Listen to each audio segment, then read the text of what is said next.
हरे कृष्णा दोस्तों, राधे राधे। दोस्तों, हिंदू पंचांग के अनुसार भाद्रपद मास की पूर्णिमा तिथि पर प्रीत पक्ष आरंभ होते हैं, जो आश्विन मास की अमावस्या, जिसे सर्वप्रीत अमावस्या भी कहा जाता है, और उस दिन समाप्त होते हैं। इस बार प्रीत पक्ष 18 सितंबर से आरंभ होकर 2 अक्टूबर दिन बुधवार को समाप्त होंगे और शारदीय नवरात्रि 2024 में 3 अक्टूबर दिन गुरुवार को मनाए जाएंगे।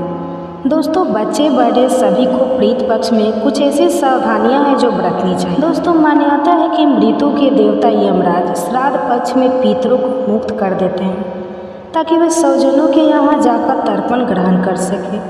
पितरों भाद्रपद पूर्णिमा पर प्रीत लोक से धरती पर आ जाते हैं और 16 दिनों तक श्राद्ध तर्पण पिंड दान ग्रहण करके सर्व पितरों अमावस्या की रात्रि को पितृलोक चले जाते हैं।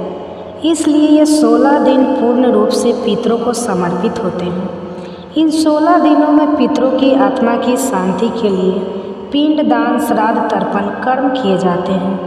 पितरों के लिए श्रद्धा से कुछ समर्पित करना ही श्राद्ध कहलाता है। 16 दिन पितरों को प्रसन्न कर पितरों की कृपा प्राप्त करने के लिए बहुत ही खास माने जाते हैं। दोस्तों, जैसा कि आप सभी जानते हैं कि प्रीत पक्ष के दौरान कोई भी शुभ और मांगलिक कार्य नहीं किए जाते। शास्त्रों में प्रीत पक्ष के कई नियम बताए गए हैं। अगर उन नियमों का पालन ना किया जाए तो इससे प्रीत दोष लगता है।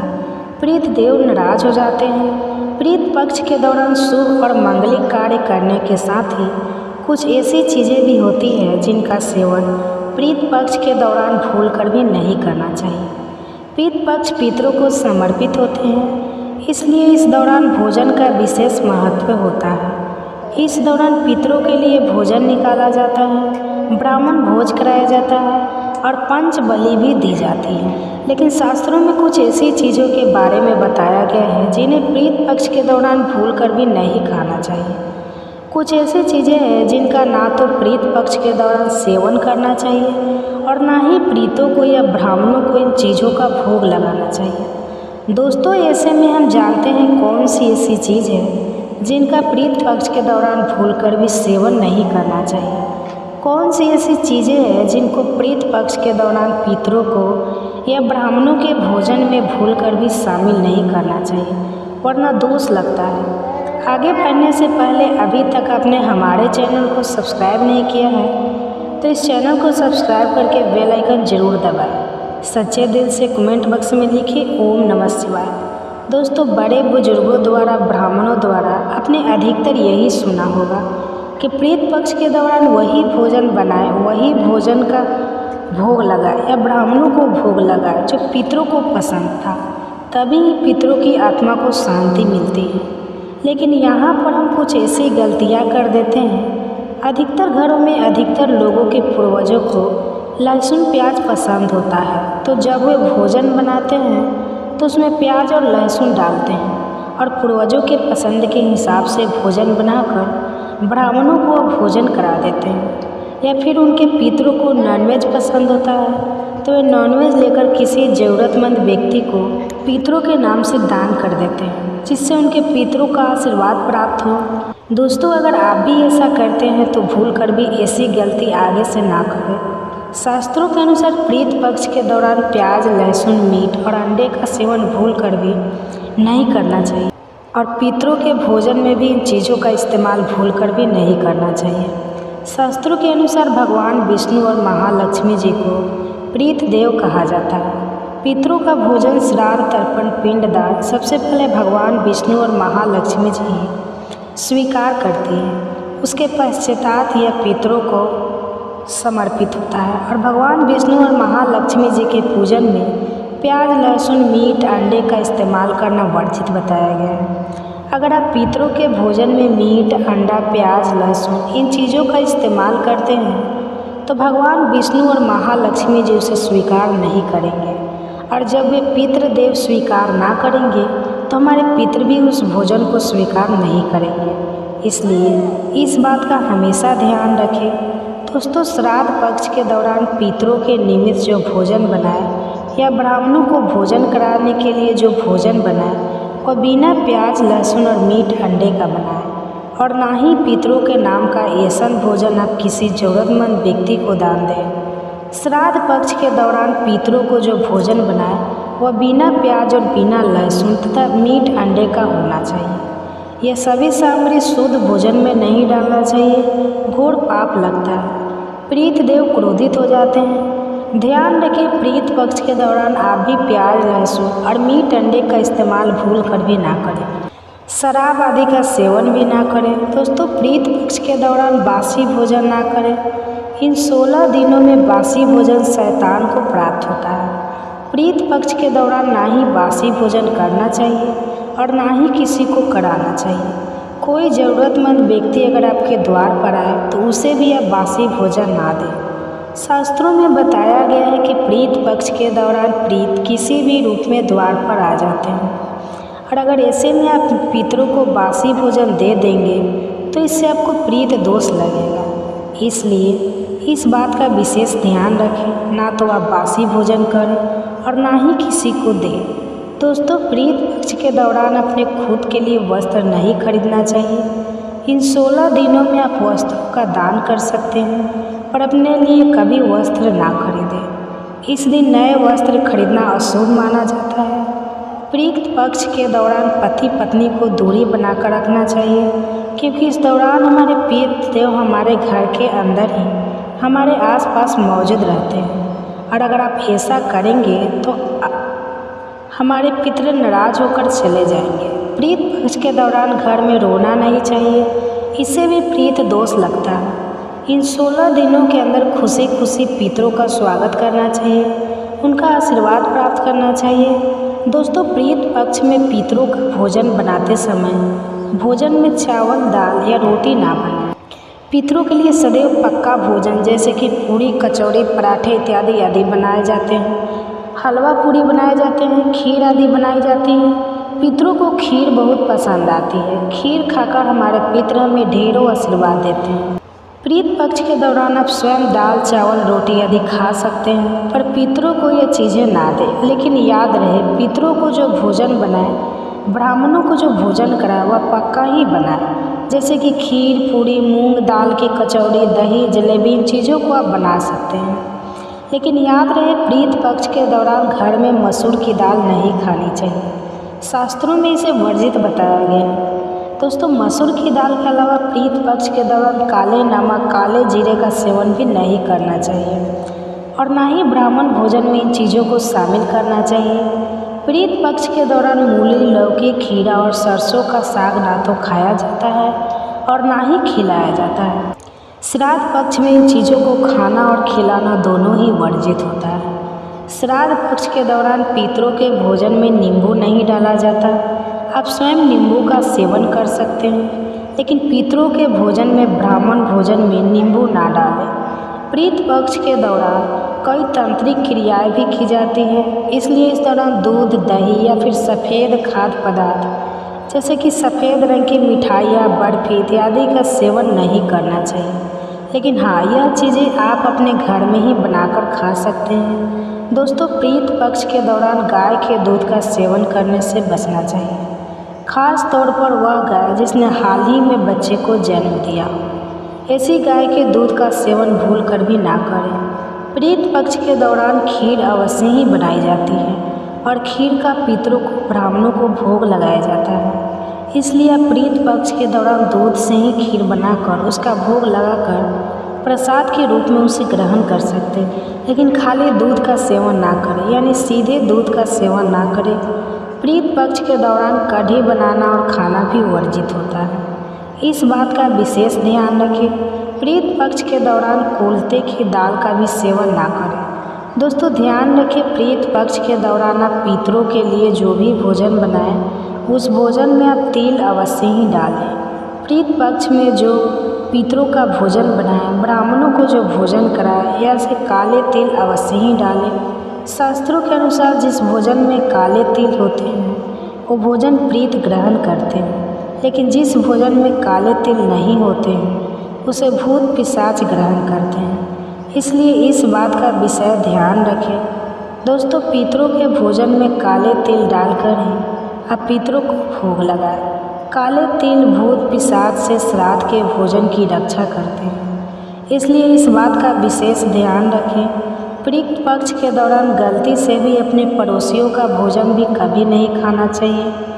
प्रीत पक्ष के दौरान उधार लिया गया पैसा अशुभ माना जाता है, उससे उल्टा कर्ज का बोझ और बढ़ जाता है। दोस्तों, प्रीत पक्ष में कोई भी ऐसी कार्य ना करें जिससे हमारे पितृ नाराज हो जाए। आप थोड़े से ही प्रयास से पितरों को प्रसन्न कर सकते हैं। दोस्तों, गरुड़ पुराण के अनुसार ऐसे कौन से व्यंजन हैं जो आपको पितरों के लिए बनाने चाहिए। सबसे पहला है दूध और चीनी से बनी खीर। तो हाँ, पितरों के लिए अगर आप बहुत सारे व्यंजन ना बना पाए, आपकी परिस्थितियाँ इस अनुकूल ना हो, तो पितरों की तृप्ति के लिए आपको दूध और चीनी से बनी खीर अवश्य बनाना चाहिए, जिसमें मूखे मेवे डालकर पितरों को परोसें। इस व्यंजन से उन्हें सबसे ज़्यादा आनंद मिलता है और वे प्रसन्न होकर आपके द्वार से लौटते हैं। दूसरी है कद्दू की सब्जी। गरुड़ पुराण के अनुसार कद्दू की सब्जी पितरों को बहुत अधिक प्रिय होती है। कद्दू एक सात्विक व्यंजन है जो श्राद्ध प्रसाद में अक्सर परोसा जाता है। अगर आप भी श्राद्ध का भोजन बना रहे हैं तो कद्दू की सब्जी अवश्य बनाएं और पितरों का आह्वान करते हुए उन्हें अर्पण करें। तीसरा है शुद्ध घी की रोटी।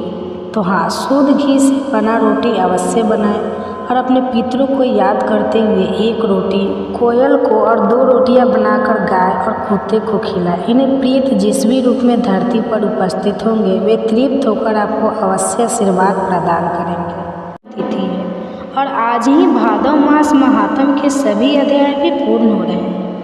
अब तक के सभी अध्याय सुनने के लिए आप सभी का बहुत बहुत धन्यवाद। आज का यह अध्याय अंतिम अध्याय होगा। आशा करती हूँ आप आने वाले आश्विन महीने में भी हमारे चैनल पर हर कथा को और हर वीडियो को ऐसे ही भरपूर प्यार और सहयोग देंगे। अब सुनिए आज की कथा।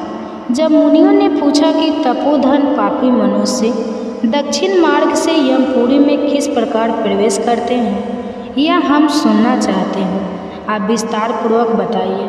तब व्यास जी बोले, मुनिवर, दक्षिण द्वारा अत्यंत घोर और महाभयंकर है। मैं उसका वर्णन करता हूँ, ध्यानपूर्वक सुनो। वहाँ सदा नाना प्रकार के हिंसक जंतुओं और गीदड़ों के शब्द होते रहते हैं। वहाँ दूसरों का पहुँचना असंभव है। उसे देखते ही रोंगटे खड़े हो जाते हैं। भूत प्रेत पिशाच और राक्षसों से यह द्वार सदा ही घिरा रहता है। पापी जीव दूर से ही उस द्वार को देखकर त्रास से अर्थात भय से मूर्छित हो जाते हैं और विलाप प्रताप करने लगते हैं। तब यमदूत उन्हें साकल में बांधकर घसीटते और निर्भय होकर डंडों से पीटते हैं, साथ ही डांटते फटकार कर भी रहते हैं।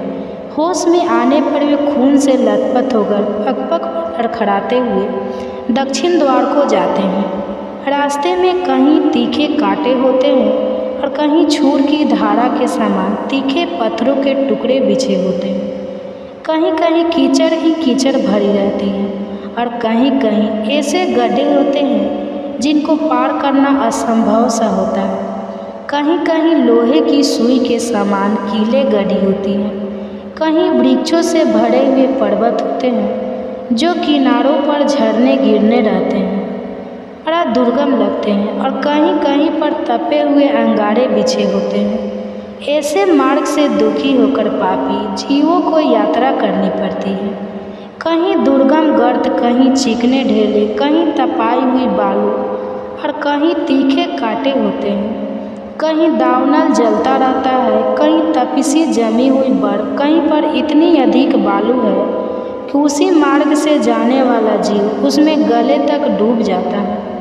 कहीं दूषित जल से और कहीं कंडे की आग से वह मार्ग भरा रहता है। कहीं पर सिंह, भेड़िए, बाघ, डांस और भयानक कीड़े डेरा डाले रहते हैं। कहीं कहीं बड़ी बड़ी जोके और अजगर पड़े रहते हैं। भयंकर मक्खियाँ, विषैले सांप और दुष्ट और बलोद मत हाथी उन्हें सताया करते हैं। खूर के रास्ते को खोदते हुए तीखे सींगों वाले बड़े बड़े सांड, भैंसे और मतवाले ऊँट सबको कष्ट देते हैं। भयानक डायने और भीषण रोगों से पीड़ित होकर जीव उस मार्ग से यात्रा करते हैं। कहीं धूल मिश्रित प्रचंड वायु चलती है जो पत्थरों की वर्षा करके साथ ही भयंकर उल्कापात होते रहते हैं और जलते हुए अंगारों की वर्षा हुआ करती है जिससे जलते हुए पापी जीव आगे बढ़ते हैं। कभी जोर जोर से धूल की वर्षा होने के कारण उनका शरीर भी भर जाता है और जीव रोने लगते हैं। मेघों की भयंकर गड़गड़ाहट से बारंबार दुख पहुंचता रहता है। पान वर्षा से घायल हुए शरीर पर नमकीन जल की धारा गिराई जाती है और उसकी पीड़ा सहन करते हुए जीव आगे बढ़ते हैं। कहीं कहीं पर बहुत शीतल हवा चलने के कारण अधिक सर्दी लगती है तो कहीं रूखी और कठोर वायु का सामना भी करना पड़ता है। इससे पापी जीवों के अंग अंग में बीवाई फट जाती है। वे सूखने और सिकुड़ने लगते हैं ऐसे मार्ग से जहाँ ना तो राह खर्च के लिए कुछ मिल पाता है ना कोई सहारा ही दिखाई देता है। पापी जीवों को यात्रा करनी पड़ती है। सब और निर्जल और दुर्गम प्रदेश दिखाई देता है। बड़े परिश्रम से पापी जीव यमलोक तक पहुंच पाते हैं। यमराज की आज्ञा का पालन करने वाले भयंकर यमदूत उन्हें बलपूर्वक लेकर जाते हैं। वे एकाकी पराधीन होते हैं। उनके साथ में ना कोई मित्र होता है और ना बंधु। वे बस अपने अपने कर्मों को सोचते हुए बारंबार रोते रहते हैं। प्रेतों का उनका शरीर होता है। उनके कंठ, ओठ और तालु सूखे रहते हैं। वे शरीर से अत्यंत दुर्बल और भयभीत होकर भूख की ज्वाला से जलते रहते हैं। कोई साकल में बंधे होते हैं। किन्हीं को उतान सुलाकर यमदूत उनके दोनों पैर पकड़कर घसीटते हैं और कोई नीचे मुंह करके घसीटे जाते हैं। उस समय उन्हें बहुत दुख होता है। उन्हें खाने को अन्न और ही पीने को पानी मिलता है। वे प्यास से पीड़ित होकर हाथ जोड़कर दीन भाव से आंसू आते हुए गदगद वाणी में बारंबार याचना करते और दीजिए दीजिए की रट लगाते रहते हैं, अर्थात खाने के लिए अन्न और पीने के लिए पानी मांगते रहते हैं। इनके सामने इस अवस्था में देखिए क्या क्या आता है। सामने सुगंधित पदार्थ, दही, खीर, घी, भाग, सुगंधित पेय और शीतल जल प्रस्तुत होते हैं। उन्हें देखकर वे बार बार उन्हें मांगने के लिए भीख मांगते रहते हैं। उस समय यमराज के दूत क्रोध में लाल आंखें करके उन्हें फटकार हुए कठोर पानी में कहते हैं, ओ पापियों, तुमने समय पर अग्निहोत्र नहीं किया, खुद ब्राह्मणों को दान नहीं दिया और दूसरे को भी उन्हें दान देते समय बलपूर्वक माना कर दिया। उसी पाप का फल आज तुम्हारे सामने उपस्थित हुआ है। तुम्हारा धन आग में नहीं जला था, जल में नहीं नष्ट हुआ था, राजा ने नहीं छीना था और चोरों ने भी नहीं चुराया था। नराधम, तब भी तुमने जब पहले ब्राह्मणों को दान नहीं दिया, तब इस समय तुम्हें कहाँ से कोई वस्तु प्राप्त हो सकती है। जिन साधु पुरुषों ने सात्विक भाव से तरह तरह के दान किए हैं, उन्हीं के लिए यह पर्वतों के अन्न के ढेर लगे दिखाई देते हैं। इनमें भक्ष्य भोज पे लोहे और चोक सब प्रकार के खाद्य पदार्थ हैं। तुम इन्हें पाने की इच्छा मत करो, क्योंकि तुमने किसी प्रकार का दान ही नहीं किया है। जिन्होंने दान, होम या व ब्राह्मणों का पूजन किया है, उन्हीं का अन्न लेकर सदा यहाँ जमा किया जाता है। नरकीय जीवों या दूसरों की वस्तु हम तुम्हें पलक कैसे दे सकते हैं। यमदूतों की यह बात सुनकर वे भूख प्यास से पीड़ित उस अन्न की इच्छा भी छोड़ देते हैं। इसके बाद यमदूत उन्हें भयानक अस्त्रों से पीड़ा देते हैं। मुद्दर, लोह, दंड, शक्ति, तोमर, पीस, पेरेक, पिपाली, गदा, फरसा और बाणों से उनकी पीठ पर चोट मारी जाती है और सामने की ओर से सिंह तथा बाघ आदि उन्हें काट खाते हैं। इस प्रकार के पापी जीव ना तो भीतर प्रवेश कर पाते हैं और ना ही उनके उस द्वार से बाहर ही निकाले दिया जाता है। अत्यंत दुखी होकर करुण विलाप किया करते हैं। इस प्रकार वहाँ भली भांति पीड़ा देकर यमराज के दूत उन्हें भीतर प्रवेश कराते और फिर उस स्थान पर लेकर जाते हैं जहाँ सबका नियंत्रण करने वाला धर्मात्मा यमराज रहता है। वहाँ पहुंचकर विद्युत यमराज को उन पापियों को आने की सूचना देते हैं और उनकी आज्ञा मिलने पर उन्हें उनके सामने उपस्थित कर देते हैं। तब पापाचारी जीव भयानक यमराज और चित्रगुप्त को देखते हैं। यमराज उन पापियों को बड़े जोर से फटकारते हैं और चित्रगुप्त धर्म युक्त वचनों से पापियों को समझाते हुए कहते हैं, पापाचारी जीवों, तुमने दूसरों के धन का अपहरण किया और अपने रूप और वीर्य के घमंड में आकर पराई स्त्रियों का सतीत्व नष्ट किया है। जीव खुद जो कर्म करता है उसका फल भी उसे स्वयं ही भोगना पड़ता है। यह जानते हुए भी तुमने अपना विनाश करने के लिए पाप कर्म क्यों किया? अब किया तो शोक क्यों कर रहे हो? अपने कुकर्मों से ही तुम पीड़ित हो रहे हो। तुमने अपने कर्मों द्वारा जिन दुखों को अर्जित किया है उन्हें अब भोगो, इसमें किसी का कोई दोष नहीं है। यह जो राजा लोग हमारे सामने आए हुए हैं, इन्हें भी अपने बल का बड़ा घमंड था। यह अपने घोर दुष्कर्म द्वारा ही यहाँ लाए गए हैं और इनकी बुद्धि बहुत ही खोटी थी। इसके बाद यमराज राजाओं की ओर देखकर कहते हैं, अरे ओ दुराचारी राजाओं, तुम लोग इसकी अपनी प्रजा का विध्वंस करने वाले हो। थोड़े दिनों तक रहने वाले राज्य के लिए तुमने क्यों भयंकर पाप किया? राजाओं, तुमने राज्य के लोभ, मोह, बल तथा अन्याय से जो प्रजा की कठोर दंड दिया है, उसका यथोचित फल अब यहाँ इस समय भोगो। कहा गया, वह राज्य कहाँ गई वह रानियाँ जिनके लिए तुमने पाप कर्म किए हैं? उन सबको छोड़कर यहाँ तुम लोग एकाग असहाय होकर खड़े हो। यहाँ वह सारी सेना नहीं दिखाई देती जिसके द्वारा तुमने प्रजा का दमन किया, और इस समय यमदूत तुम्हारे अंग अंग फाड़े डालते हैं। देखो तो उस पाप का कैसा फल मिल रहा है। इस प्रकार यमराज के उपालंब युक्त अनेक वचन सुनकर वे राजा अपने अपने कर्मों के बारे में सोचते हुए चुपचाप खड़े रह जाते हैं।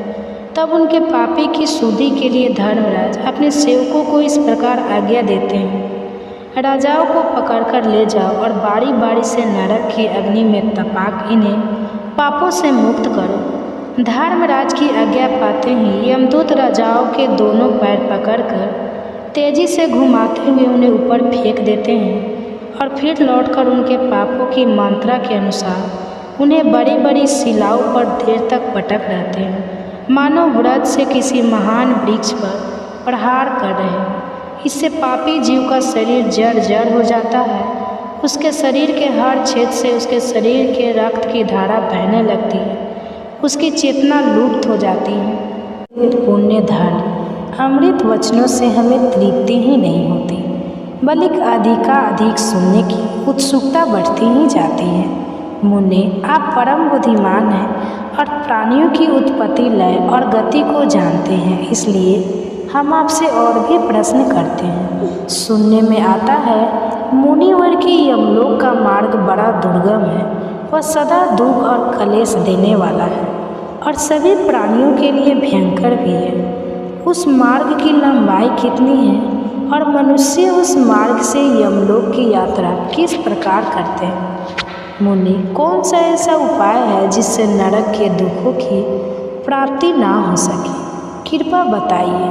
व्यास जी कहने लगे, उत्तम व्रत का पालन करने वाले मुनि रो सुनो, यह संसार चक्र प्रभाव रूप से निरंतर चलता ही रहता है। अब मैं प्राणियों की मृत्यु से लेकर आगे जो अवस्था होती है उसका वर्णन करूँगा, ध्यानपूर्वक सुनो। इसी प्रसंग में यमलोक के मार्ग का भी निर्णय किया जाएगा। यमलोक और मनुष्य लोक में 86,000 योजन का अंतर है। उसका मार्ग तपाए हुए तांबे की तरह पूरी तरह तृप्त रहता है। प्रत्येक जीव को यमलोक के मार्ग से जाना ही पड़ता है। पुण्य आत्मा पुरुष पुण्य लोकों में और नीच पापी चारी मनुष्य पापम लोकों में चले जाते हैं। यमलोक में भी 22 नरक है जिनके भीतर पापी मनुष्य को अलग अलग यातनाएं दी जाती हैं। उस नरकों के नाम यह है: रख, रौद्र, शुकर, तालकुंभी, पाक नरक, महागर, सालमल, विमोम, किटाभी भक्ष, लाला भक्ष, भ्रमपी, बहाने वाली नदी, रक्त बहाने वाली नदी, जल बहाने वाली नदी, अग्नि ज्वाला, महारुद्र, सदम्भ सून, भोजन घोर, वैतरणी और आसपत्र वन यमलोक के रास्ते में ना तो कहीं वृक्ष की छाया है, न तालाब और पोखरे हैं। न बावड़ी है, न पुष्करणी है, न कुएं हैं, न फसलें हैं, धर्मशाला भी नहीं है, मंडप नहीं है, न घर है, न नदी और पर्वत है, और ठहरने के योग्य तो कोई स्थान है ही नहीं जहाँ अत्यंत में पड़ा हुआ थका मंदा जीव विश्राम कर सके। उस महान मार्ग पर सभी पापियों को निश्चय ही जाना पड़ता है। जीव की यहाँ कितनी आयु निश्चित की गई है, उसका पूरा भोग हो जाने पर इच्छा ना रहते हुए भी उसे प्राणों का त्याग करना ही पड़ता है। जल, अग्नि, विष, सोदा, रोग तथा पर्वत से गिरने आदि किसी भी निमित्त को लेकर देहदल्ली जीव अपने कर्मों के अनुसार यातना भोगने के योग्य दूसरा शरीर धारण करता है। उसे सुख और दुख भोगने के लिए सुदृढ़ शरीर की प्राप्ति होती है। अपाचा मनुष्य उसी देह से बहुत कष्ट भोगता है और धर्मात्मा मनुष्य प्रसन्नतापूर्वक सुख का भागी होता है। शरीर में जो गर्मी या पीत है वह तीव्र वायु से प्रेरित होकर जब अत्यंत कुपित हो जाता है उस समय बिना ईंधन के ही जलती हुई अग्नि की तरह बढ़कर मर्म स्थानों को विदीर्ण कर देता है। उसके बाद उदान नामक वायु ऊपर की ओर उठता है और खाए पिए हुए अन्न जल को नीचे की ओर जाने से रोक देता है। उस आपत्ति की स्थिति में भी उसी को प्रसन्नता रहती है जिसने पहले जल, अन्न और रस का दान किया है। जिस पुरुष ने श्रद्धा से पवित्र किए हुए अंतःकरण के द्वारा पहले अन्न दान किया है वह उस गुरूर अवस्था में अन्न के बिना भी तृप्ति का लाभ करता है। जिसने कभी झूठ नहीं बोला, दो प्रेमियों को पारस्परिक प्रेम में बांधा नहीं डाली और जो वास्तविक और श्रद्धालु है वहाँ सुखपूर्वक मृत्यु को प्राप्त होता है। जो देवता और ब्राह्मणों की पूजा में संलग्न रहते, किसी की निंदा नहीं करते तथा सात्विक और लज्जाशील होते हैं, ऐसे मनुष्य को मृत्यु के समय कष्ट नहीं होता।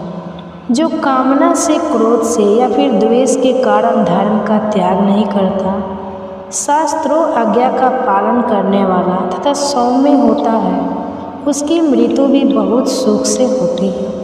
उसे मृत्यु के समय कष्ट नहीं होता। जिन्होंने कभी जल का दान नहीं किया है उन मनुष्यों को मृत्यु काल आने पर अधिक जलन होती है तथा अन्न दान ना करने वाले को उस समय भूख का भी बहुत भारी कष्ट भोगना पड़ता है। जो लोग जाड़े के दिनों में लकड़ी दान करते हैं वे शीत के कष्ट को जीत लेते हैं। जो चंदन दान करते हैं वे ताप पर विजय पा लेते हैं। और जो किसी भी जीव को कभी परेशान नहीं करते वे मृत्यु काल में प्राणघात नहीं, कलेश में वेदना का पीड़ा का अनुभव नहीं करते। तो ज्ञानदाता पुरुष मोह पर और दीप दान करने वाले अंधकार पर विजय पाते हैं। जो झूठी गवाही देते हैं, झूठ बोलते हैं, अधर्म का उपदेश देते हैं और वेदों की निंदा करते हैं, वे सब लोग मूर्छाग्रस्त होकर मृत्यु को प्राप्त होते हैं। ऐसे लोगों की मृत्यु के समय यमराज के दुष्ट दूत हाथों में हथौड़ी और मुद्रा लिए आते हैं। बहुत भयंकर होते हैं और उनके देह से दुर्गंध निकलती रहती है। उन यमदूतों पर दृष्टि पड़ते ही मनुष्य काँप उठता है और भाई, माता तथा पुत्रों का नाम लेकर बार बार चिल्लाने लगता है। उस समय उसकी वाणी स्पष्ट समझ में नहीं आती। एक ही शब्द, एक ही आवाज़ से जान पड़ती है। भय के मारे रोगी की आंखें झूमने लगती हैं और उसका मुख सूख जाता है। उसकी सांस ऊपर को उठने लगती है। दृष्टि की शक्ति भी नष्ट हो जाती है। फिर वह अत्यंत पीड़ा से पीड़ित होकर उस विशाल शरीर को छोड़ देता है और वायु के सहारे चलता हुआ वैसे ही दूसरे शरीर को धारण कर लेता है जो रूप, रंग और अवस्था में पहले शरीर के समान ही होता है। वह शरीर माता पिता के गर्भ से संपन्न नहीं, कर्मों से होता है और यातना भोग करने के लिए ही मिलती है। उसी से यातना भोगनी पड़ती है। इसके बाद यमराज के दूत जल्दी ही उसे दारुण पासों से बांध लेते हैं। मृत्यु काल आने पर जीव को बड़ी पीड़ा, बड़ा दर्द होता है, जिससे वह अत्यंत व्याकुल हो जाता है। उस समय सब भूतों से उसके शरीर का संबंध टूट जाता है, प्राण वायु कंठ तक आ जाती है और जीव शरीर से निकलते समय जोर जोर से रोता है। माता पिता, भाई, मामा, स्त्री, पुत्र, मित्र और गुरु सबसे नाता छूट जाता है। सभी संगे संबंधी नेत्रों में आंसू भरे दुखी होकर उसे देखते रह जाते हैं और वह अपने शरीर को त्याग कर यमलोक के मार्ग पर वायु रूप होकर चला जाता है। वह मार्ग अंधकार से भरा हुआ, अपार, अत्यंत भयंकर तथा पापियों के लिए अत्यंत दुर्गम होता है। यमदूत पास में बांधकर उसे खींचते और मुद्दत से पीटते हुए उस विशाल पथ पर ले जाते हैं। यमदूतों के अनेक रूप होते हैं। वे देखने में बड़े डरावने और सभी प्राणियों को भय पहुंचाने वाले होते हैं। उनके विकराल मुख, नासिका टेढ़ी, आँखें तीन, ठोड़ी कप और मुख फैले हुए तथा ओठ लंबे होते हैं। वे अपने हाथों में विकराल और भयंकर आयुध लिए रहते हैं। उन आयुध से आग की लपेटें रहती है। पास, सांकल और डंडे से भय पहुंचाने वाले महाबली, महाभयंकर यम किंकर यमराज की आज्ञा से प्राणियों की आयु समाप्त होने पर उन्हें लेने के लिए आते हैं। जीव यातना भोगने के लिए अपने कर्म के अनुसार जो भी शरीर ग्रहण करता है उसे ही यमराज के दूत यमलोक में ले जाते हैं। वे उसे काल पास में बांधकर पैरों में बेड़ी डाल देते हैं। बेड़ी की साकल ब्रज के समान कठोर होते हैं। किंकर क्रोध में भरकर उसे बंधे हुए जीव को तरह तरह से पीटते हुए ले जाते हैं। वह लड़खड़ा कर गिरता है, रोता है और हाय हाय कहकर बार बार चिल्लाता रहता है। तब भी जो दूषित कर्म वाले उस पापी को वे तीखे शूल, मुद्दत, खड्ग और शक्ति के प्रभाव और व्रज में भयंकर दंडों से घायल करके जोर जोर से डांटते हैं। कभी कभी तो एक एक पापी को अनेक यमदूत चारों ओर से घेर कर पीटते हैं। बेचारा जीव दुख से पीड़ित होकर, मूर्छित होकर इधर उधर गिरता पड़ता है। फिर भी वे दूत उस पर तरस नहीं खाते, उसे घसीट कर ले जाते हैं। कहीं भयभीत होते, कहीं दुख पाते, कहीं लड़खड़ाते और कहीं दुख से बहुत जोर जोर से चीखते चिल्लाते हुए जीवों को उस मार्ग से जाना पड़ता है। यमदूतों की फटकार पड़ने से वे बेचैन हो उठते हैं और भय से विवल होकर कांपते हुए शरीर से दौड़ने लगते हैं। यमलोक के मार्ग पर कहीं कांटे बिछे होते हैं, कुछ दूर तक तप हुई बालू मिलती है। जिन मनुष्यों ने एक दान नहीं किया है वे उस मार्ग पर चलते हुए पैरों से चलते हैं। जीवों की हिंसा करने वाले मनुष्य के शव और मरे हुए बकरों की लाशें पड़ी होती हैं, जिनकी जली और फटी हुई चमड़ी से मैदे और रक्त की दुर्गंध आती रहती है। वे पीड़ा से पीड़ित होकर जोर जोर से चीखते चिल्लाते हुए यम मार्ग की यात्रा करते हैं। शक्ति भिंदर, खंडक, तोमर, बाण और तीखी नोक वाले शूल से उनका अंग अंग छेद दिया जाता है। कुत्ते, बाघ, भेड़िए और कौवे उनके शरीर का मांस नोच नोच कर खाते रहते हैं। मांस खाने वाले लोग उस मार्ग पर चलते समय जोर से चीर जाते हैं। सूअर अपनी डांट से उनके शरीर को चीरते हैं। जो अपने ऊपर विश्वास करने वाले स्वामी, मित्र या स्त्री की हत्या कराते हैं वे शास्त्रों द्वारा छीन बीन और व्याकुल होकर यमलोक के मार्ग पर जाते हैं। जो निरपराध जीवों को मारते हैं और मरवाते हैं वे राक्षसों के ग्रास बनकर उस मार्ग से यात्रा करते हैं। जो प्राय स्त्रियों के वस्त्र उतारते हैं वे मरने पर नंगे करके दौड़ते हुए यमलोक मिलाए जाते हैं। जो दुरात्मा, पापाचारी अन्य वस्त्र, सोने, घर और खेत का अपहरण करते हैं उन्हें यमलोक के मार्ग पर पत्थरों, लाठियों और डंडों से मारकर जड़ जड़ कर दिया जाता है और वे अपने हर अंग से रक्त बहाते हुए यमलोक में जाया करते हैं, जो नाराधम नरक की परवाह ना करके इस लोक में ब्राह्मण का धन हड़प लेते हैं, उन्हें मारते और गालियाँ सुनाते हैं। उन्हें सूखी लकड़ी में बांधकर उनकी आंखें फोड़ दी जाती है और नाक कान काट लिए जाते हैं। फिर उनके शरीर में पीप और रक्त पोत दिए जाते हैं तथा काल के समान गीध और गीदड़ उन्हें नोच नोच कर खाने लगते हैं। इस दशा में भी क्रोध में भरे हुए भयानक यमदूत उन्हें पीटते हैं और वे चिल्लाते हुए यमलोक के रास्ते पर चलने लगते हैं। इस प्रकार वो मार्ग बड़ा ही दुर्गम और अग्नि के समान प्रज्वलित है। पापी मनुष्य दक्षिण मार्ग से यमपुरी में किस प्रकार प्रवेश करते हैं, यह भी हम सुनना चाहते हैं। कृपया विस्तार पूर्वक बताइए। तब व्यास जी ने जो कुछ भी कहा उसका वृत्तांत आप सभी अगले अध्याय में जरूर सुनिए।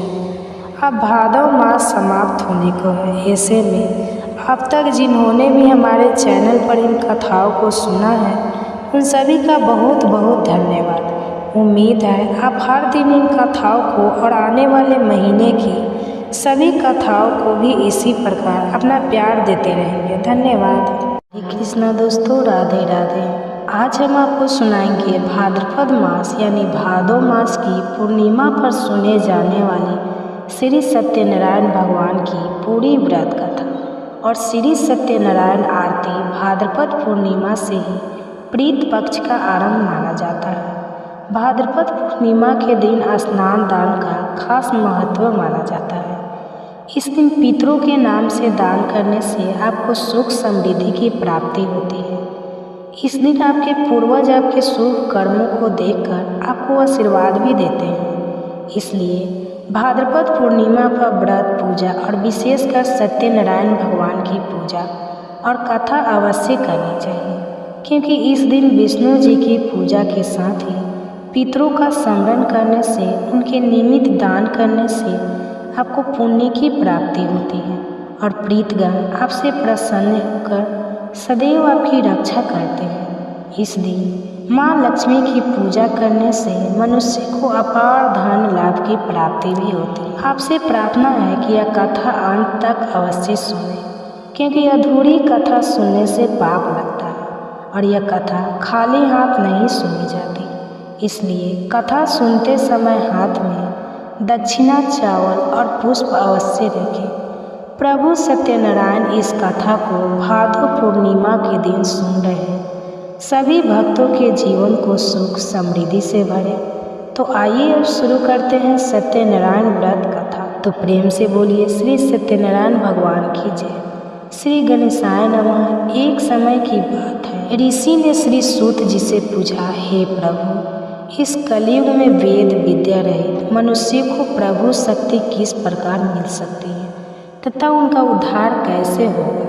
हे मुनिश्रेष्ठ, कोई ऐसा तप बताइए जिससे थोड़े समय में ही पुण्य मिले और मनोवांछित फल भी मिल जाए। इस प्रकार की कथा सुनने की हम इच्छा रखते हैं। सर्व शास्त्रों के ज्ञाता सूत जी बोले, हे वैष्णव में पूजे, आप सभी ने प्राणियों के हित की जो बात पूछी है, इसलिए मैं एक ऐसे श्रेष्ठ व्रत को आप लोगों को बताऊंगा जिसे नारद जी ने लक्ष्मी नारायण जी से पूछा था और लक्ष्मीपति ने मुनि श्रेष्ठ नारद जी से कहा था।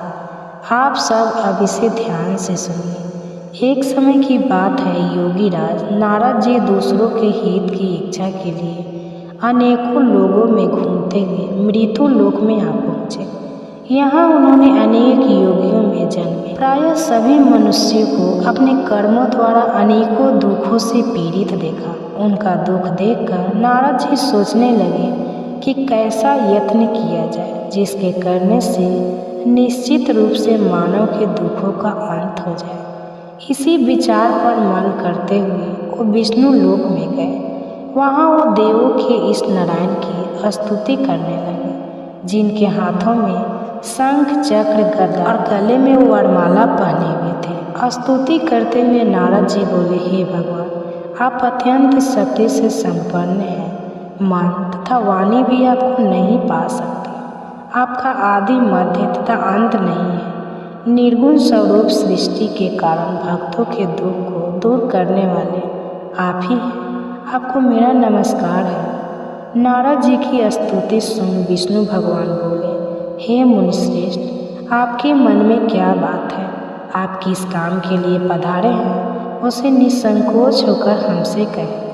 इस पर नारद मुनि बोले कि मृत्यु लोक में अनेक योनियों में जन्मे मनुष्य अपने कर्मों के द्वारा अनेकों दुख से दुखी हो रहे हैं। हे नाथ, आप मुझ पर दया रखते हैं तो बताइए कि वो मनुष्य थोड़े से प्रयास से ही अपने दुखों से कैसे छुटकारा पा सकते हैं। तब श्री हरि बोले, हे नारद, मनुष्यों की भलाई के लिए तुमने बहुत ही अच्छी बात पूछी है, जिसके करने से मनुष्य मुँह से छूट जाता है। यह बात मैं तुम्हें कहता हूँ। सुनो, स्वर्ग लोक और मृत्यु लोक दोनों में एक दुर्लभ उत्तम व्रत है जो पुण्य देने वाला है। आज प्रेम वश होकर मैं उसे तुमसे कहता हूँ। श्री सत्यनारायण भगवान का यह व्रत अच्छी तरह विद्या पूर्वक करके मनुष्य तुरंत ही यहाँ सुख भोग कर मरने पर मोक्ष पाता है। श्री हरि के वचन सुन नारद जी बोले, उस व्रत का फल क्या है और उसका विधान क्या है? यह व्रत किसने किया था? इस व्रत को किस दिन करना चाहिए? सभी कुछ विस्तार से बता। नारद की बात सुनकर श्रीहरि बोले, दुख और शोक दूर करने वाला यह सभी स्थानों पर विजय दिलाने वाला व्रत है। मानव को शक्ति और श्रद्धा के साथ शाम को श्री सत्यनारायण की पूजा धर्म परायण होकर ब्राह्मणों और बंधुओं के साथ करनी चाहिए। भक्ति भाव से ही नैवेद्य केले का फल, घी, दूध और गेहूं का आटा सवाया ले गेहूं के स्थान पर साठी का आटा, शक्कर तथा गुड़ लेकर और सभी भक्षण योग्य पदार्थों को मिलाकर भगवान को भोग लगाए। ब्राह्मणों सहित बंधु बांधव को भी भोजन कराए। उसके बाद स्वयं भोजन करें। भजन कीर्तन के साथ भगवान की भक्ति में लीन हो जाए। इस तरह से सत्यनारायण भगवान का यह व्रत करने पर मनुष्य की सारी इच्छाएं निश्चित रूप से पूरी होती है। इस कली काल अर्थात कलयुग में मृत्यु में मोक्ष का यही एक सरल उपाय बताया गया। श्री सत्यनारायण व्रत कथा का पहला अध्याय। भगवान की व्रत कथा का दूसरा अध्याय। सूत जी बोले, हे ऋषियों, जिसने पहले समय में इस व्रत को किया था उसका इतिहास कहता हूँ, ध्यान से सुनो। सुंदर काशीपुरी नगरी में एक अत्यंत निर्धन ब्राह्मण रहता था।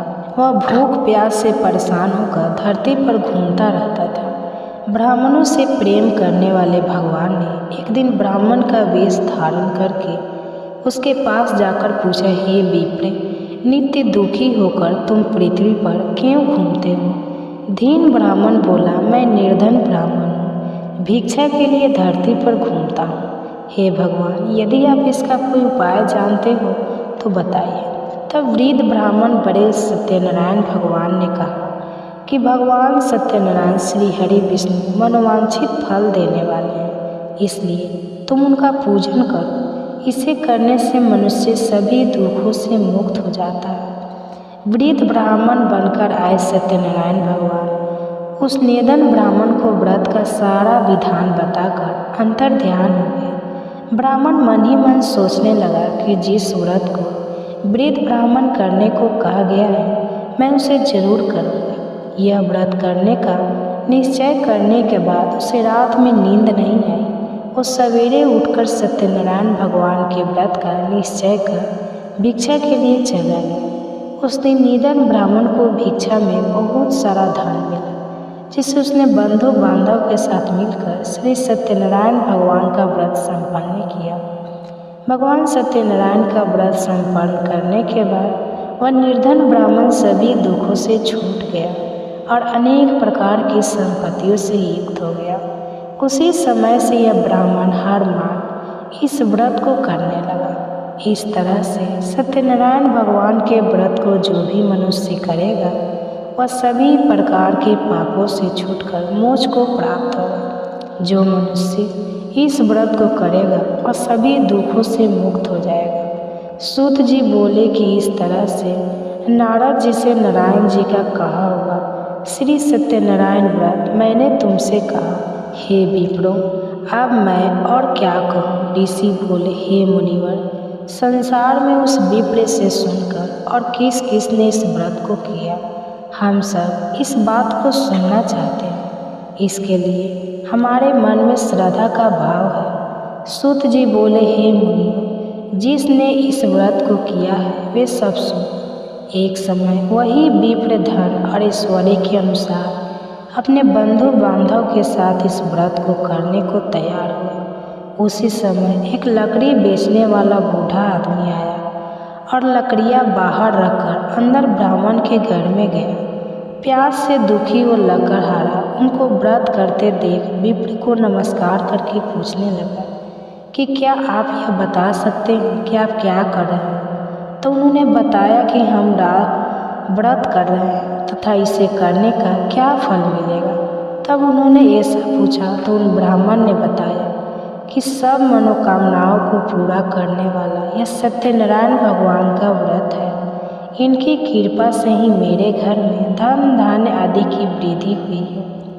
विप्र से सत्यनारायण व्रत को जानने के बाद लकड़हारा बहुत प्रसन्न हुआ और चरणामृत लेकर और प्रसाद खाने के बाद अपने घर गया। लकड़हारे ने अपने मन में संकल्प किया कि आज लकड़ी बेचने से जो धन मिलेगा उसी से वह सत्यनारायण भगवान का उत्तम व्रत करेगा। मन में इस विचार को लेकर बूढ़ा आदमी सिर पर लकड़ियाँ रखकर उस नगर में बेचने गया जहाँ धनी लोग ज़्यादा रहा करते थे। उस नगर में उसे अपनी लकड़ियों का दाम पहले से 4 गुना अधिक मिलता है। बूढ़ा प्रसन्नता के साथ दाम लेकर केले, शक्कर, घी, दूध, दही और गेहूं का आटा लेकर और सत्यनारायण भगवान के व्रत की अन्य सामग्रियां लेकर अपने घर गया। वहां उसने अपने बंधु बांधव को बुलाकर विधि विधान से सत्यनारायण भगवान का पूजन और व्रत किया। इस व्रत के प्रभाव से वह बूढ़ा लकड़हारा धन पुत्र आदि से युक्त होकर संसार के समस्त सुख भोग कर अंतकाल में वैकुंठ धाम को चला गया। श्री सत्यनारायण व्रत कथा का दूसरा अध्याय संपूर्ण। तो बोलिए श्री सत्यनारायण भगवान की जय। श्री सत्यनारायण भगवान की व्रत कथा का तीसरा अध्याय। सुत जी बोले, हे श्रेष्ठ मुनियों, अब आगे की कथा कहता हूँ। पहले समय में अलकामुख नाम का एक बुद्धिमान राजा था। वो सत्यवक्ता और जितेंद्रिय था। प्रतिदिन देव स्थानों पर हो जाता और निर्धनों को धन देकर उनके कष्टों को दूर करता था। उनकी पत्नी कमल के समान मुख वाली तथा सती साध्वी थी। भाद्र सलाला नदी के तट पर उन दोनों ने ही सत्यनारायण भगवान का व्रत किया। उसी समय साधु नाम का एक वैश्य आया। उसके साथ व्यापार करने के लिए बहुत सा धन भी था। राजा को व्रत करते देखकर वह विनय के साथ पूछने लगा, हे राजन, भक्ति से पूर्ण होकर आप यह क्या कर रहे हैं? मैं सुनने की इच्छा रखता हूँ, तो आप कृपा मुझे बताएं। राजा बोला, हे साधु, अपने बंधु बांधव के साथ पुत्र आंधी की प्राप्ति के लिए एक महाशक्तिमान श्री सत्यनारायण भगवान का व्रत पूजन मैं कर रहा हूँ। राजा के वचन सुनकर साधु आदर के साथ बोला, हे राजा, मुझे व्रत का सारा विधान कहिए। आपकी कथा अनुसार मैं भी इस व्रत को करूँगा। मेरी भी संतान नहीं और इस व्रत को करने से निश्चित रूप से मुझे संतान की प्राप्ति होगी। राजा से व्रत का सारा विधान सुनकर व्यापार से निर्वित और अपने घर गया। साधु वैश्य ने अपनी पत्नी को संतान देने वाले इस व्रत का वर्णन सुना और कहा कि जब मेरी संतान होगी तब मैं इस व्रत को करूँगा। साधु ने इस तरह के वचन अपनी पत्नी लीलावती से कहा। एक दिन लीलावती पति के साथ आनंदित हो संसारिक धर्म में प्रवृत्त होकर सत्यनारायण भगवान की कृपा से गर्भवती हो गई। 10वें महीने में उसके गर्भ से एक सुंदर कन्या ने जन्म लिया। दिनों दिन वह ऐसे बढ़ने लगी जैसे शुक्ल पक्ष का चंद्रमा बढ़ता है। माता पिता ने अपनी कन्या का नाम कलावती रखा। एक दिन लीलावती ने मीठे शब्दों में अपने पति को याद दिलाया कि अपने सत्यनारायण भगवान की जिस व्रत को करने का संकल्प किया था उसने करने का समय अब आ गया है। आप इस व्रत को करो। साधी बोला, हे प्रिय, इस व्रत को मैं उसके विवाह पर करूँगा। इस प्रकार अपनी पत्नी को आश्वासन देकर वह नगर को चला गया। कलावती पिता के घर में रहकर रिधि को प्राप्त हो गई। साधु एक बार नगर में अपनी कन्या को सखियों के साथ देखा तो तुरंत ही दूत को बुलाया और कहा कि मेरी कन्या के लिए योग्य वर देख कर आओ। साधु की बात सुनकर दूत कंचन नगर में पहुंचा और वहां देखभाल कर लड़के के वनिक पुत्र को ले आया। सुयोग्य लड़के को देखकर साधु ने बंधु बांधव को बुलाकर अपनी पुत्री का विवाह कर दिया। लेकिन दुर्भाग्य की बात यह थी कि साधु ने अभी भी श्री सत्यनारायण भगवान का व्रत नहीं किया। इस पर श्री सत्यनारायण भगवान क्रोधित हो गए और साधु को अत्यधिक दुख मिले। अपने कार्य में कुशल साधु बनिया जमाई को लेकर समुद्र के पास स्थित होकर रद सागरपुर नगर में गया। वहां जाकर दामाद ससुर दोनों मिलकर चंद्रकेतु राजा के नगर में व्यापार करने लगे। एक दिन भगवान सत्यनारायण की माया से एक चोर राजा का धन चुराकर भाग रहा था। उसने राजा के सिपाहियों को अपना पीछा करते देख चुराया हुआ धन वहीं रख दिया जहां साधु अपने जमाई के साथ ठहरा हुआ था। राजा के सिपाहियों ने साधु वैश्य के पास राजा का धन पड़ा देखा तो वह ससुर जमाई दोनों को बांधकर प्रसन्नता से राजा के पास ले गए और कहा कि उन दोनों चोरों को हम पकड़ लाए हैं, आप आगे की कार्यवाही की आज्ञा दें। राजा की आज्ञा से उन दोनों को कठिन कारावास में डाल दिया गया और उनका सारा धन भी छीन लिया गया। श्री सत्यनारायण भगवान के श्राप से साधु की पत्नी भी बहुत दुखी हुई। घर में जो धन रखा हुआ था उसे चोर चुरा कर ले गए। शारीरिक तथा मानसिक पीड़ा, भूख प्यास से अति दुखी होकर अन्न की चिंता में कलावती ब्राह्मण के घर गई। वहाँ उसने श्री सत्यनारायण भगवान का व्रत होते देखा। फिर कथा भी सुनी और प्रसाद ग्रहण कर रात को घर वापस आ गई। माता ने कलावती से पूछा कि हे पुत्री, अब तक तुम कहाँ थी, तुम्हारे मन में क्या है? कलावती ने अपने माता से कहा, हे माता, मैंने एक ब्राह्मण के घर में श्री सत्यनारायण भगवान का व्रत देखा है। कन्या के वचन सुनकर लीलावती भगवान के पूजन की तैयारी करने लगी। लीलावती ने परिवार बंधुओं सहित सत्यनारायण भगवान का पूजन किया और उनसे वर मांगा कि मेरे पति दादा जमाई शीघ्र ही घर वापस लौट आए। साथ ही यह प्रार्थना भी की कि हम सब आपका अपराध प्रभु क्षमा करें। श्री सत्यनारायण भगवान इस व्रत से संतुष्ट हो गए और राजा चंद्रकेतु को सपने में दर्शन देकर कहा कि हे राजा, तुम उन दोनों वैश्यों को छोड़ दो और तुमने उनका जो भी धन लिया है उसे वापस कर दो। अगर ऐसा नहीं किया तो मैं तुम्हारा धन, राज और संतान सभी को नष्ट कर दूंगा। राजा को यह सब कहकर भगवान अंतर ध्यान हो गए। प्रातःकाल सभा में राजा ने अपना सपना सुनाया। फिर बोले कि वनिक पुत्रों को कैद से मुक्त कर सभा में लाओ। दोनों ने राजा को प्रणाम किया। राजा मीठी वाणी में बोले, हे महानुभाव, भाग्य अशेषा कठिन दुख तुमने प्राप्त किया, लेकिन अब तुम्हें कोई भय नहीं। ऐसा कहकर राजा ने उन दोनों को नए वस्त्र आभूषण भी दिए और जितना धन उनका लिया था उससे 2 गुना धन उन्हें वापस ज़्यादा कर दिया। फिर दोनों वैश्य अपने घर को चल दिए। श्री सत्यनारायण व्रत कथा का 3रा अध्याय हुआ तो संपूर्ण हुआ। तो बोलिए श्री सत्यनारायण भगवान की जय। श्री सत्यनारायण भगवान की व्रत कथा का 14वां अध्याय। सूत जी बोले, वैश्य ने मंगलाचार कर अपनी यात्रा आरंभ की और अपने नगर को चल दिए। उनके थोड़ी दूर जाने पर एक दंडी वेशधारी श्री सत्यनारायण ने उनसे पूछा, हे साधु, तेरी नाव में क्या है? अभिमानी मन सता हुआ बोला, हे दंडी, आप क्यों पूछते हो? क्या धन लेने की इच्छा है? मेरी नाव में तो बेल और पत्ते भरे हुए हैं।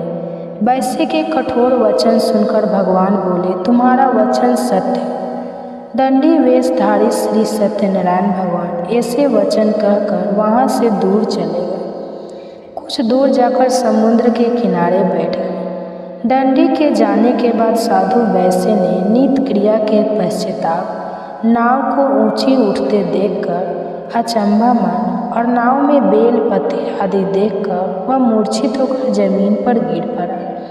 मोर्चा खोलने पर वो अति शोक में डूब गया। तब उसका दामाद बोला कि आप शोक ना मना, यह दंडी का श्राप है, इसलिए हमें उन्हीं की शरण में जाना चाहिए, तभी हमारी मनोकामना पूरी हो गई। दामाद की बात सुनकर वह दंडी के पास पहुंचा और अत्यंत भक्ति भाव से नमस्कार करके बोला, मैंने आपसे जो जो असत्य वचन कहे थे उनके लिए मुझे क्षमा कर दे। ऐसा कहकर महान शोक तरल होकर और रोने लगा। तब दंडी भगवान बोले, हे मानिक पुत्र, मेरी आज्ञा से बार बार तुम्हें दुख प्राप्त हुआ है तो मेरी पूजा से विमुख हुआ। साधु बोला, हे भगवान, आपकी माया से ब्रह्मा आदि देवता भी आपके रूप को नहीं जानते। तब मैं तो अज्ञानी हूँ, मैं कैसे जान सकता हूँ? आप प्रसन्न हुई, अब मैं सामर्थ्य के अनुसार आपकी पूजा किया करूँगा। मेरी रक्षा करो और पहले के समान नौका में धन भर दो। साधु वैश्य के भक्तिपूर्वक वचन सुनकर भगवान प्रसन्न हो गए और उसकी इच्छा अनुसार वरदान देकर अंतर्ध्यान हो गए। ससुर जमाई जब नाव पर आए तो नाव धन से भरी हुई थी। फिर वही अपने अन्य साथ साथ सत्यनारायण भगवान का पूजन करके वह अपने नगर को चल दिए। जब नगर के नज़दीक पहुँचे तो दूध को घर पर खबर करने के लिए भेज दिया गया। दूध साधु की पत्नी को प्रणाम करके कहता है कि मालकिनी, अपने दामाद सहित नगर में आ चुका है। दूध की बात सुनकर साधुनी की पत्नी लीलावती ने बड़े हर्ष के साथ सत्यनारायण भगवान का पूजन करके अपनी पुत्री कलावती से कहा कि मैं अपने पति के दर्शन कर जाती हूँ, तो कार्य पूरा करके शीघ्र आ जाना। माता के ऐसे वचन सुनकर कलावती जल्दी में प्रसाद छोड़कर अपने पति के पास चली गई। प्रसाद की अवहेलना के कारण श्री सत्यनारायण भगवान रुष्ट हो गए और नाव सहित उसके पति को पानी में डुबो दिया।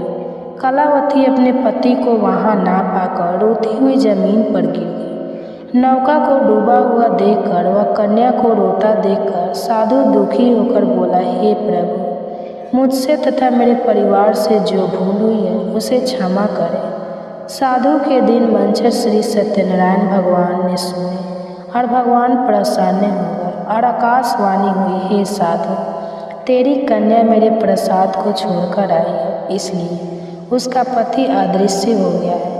यदि वह घर जाकर प्रसाद खाकर लौटती है तो इसे उसका पति अवश्य मिलेगा। ऐसी आकाशवाणी सुनकर कलावती घर पहुंचकर प्रसाद खाती है और फिर आकर अपने पति को दर्शन करती है।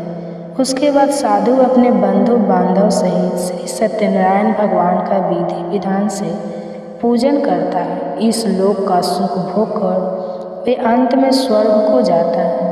श्री सत्यनारायण व्रत कथा का 14 अध्याय पूर्ण हुआ।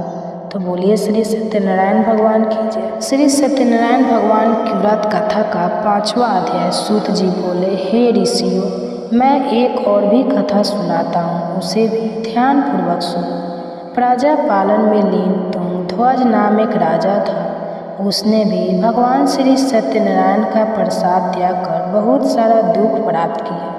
एक बार वन में जाकर वन्य पशुओं का वध करके वह बरखे से पेड़ के नीचे आकर बैठा हुआ था। वहाँ उसने कुछ गलों को भक्ति भाव से अपने बंधु बांधव सहित सत्यनारायण भगवान का पूजन करते हुए देखा। अभिमानवश राजा ने उन्हें देखकर श्री पूजा के स्थान पर जाने का कष्ट नहीं उठाया और ना ही उसने भगवान श्री सत्यनारायण को दूर से ही नमस्कार किया।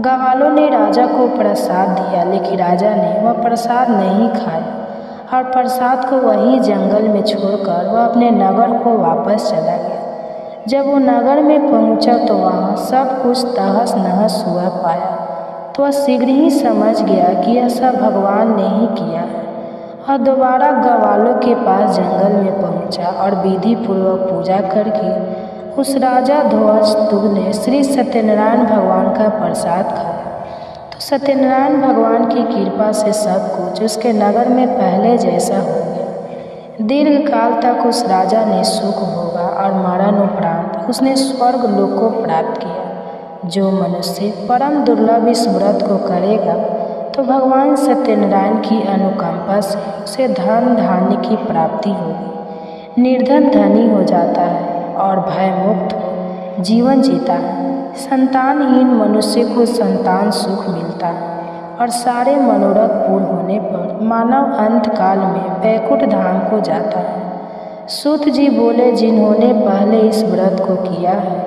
अब उनके दूसरे जन्म की कथा कहता हूँ। वृद्ध सनातन ब्राह्मण ने सुदामा का जन्म लेकर मोक्ष की प्राप्ति की लकड़ होने से अगले जन्म में निषाद राज बनकर मोक्ष को प्राप्त किया। उल्का मुख नाम का राजा दशरथ होकर बैकुंठ को चला गया। साधु नाम के वैश्य ने मोर ध्वज पर अपने पुत्र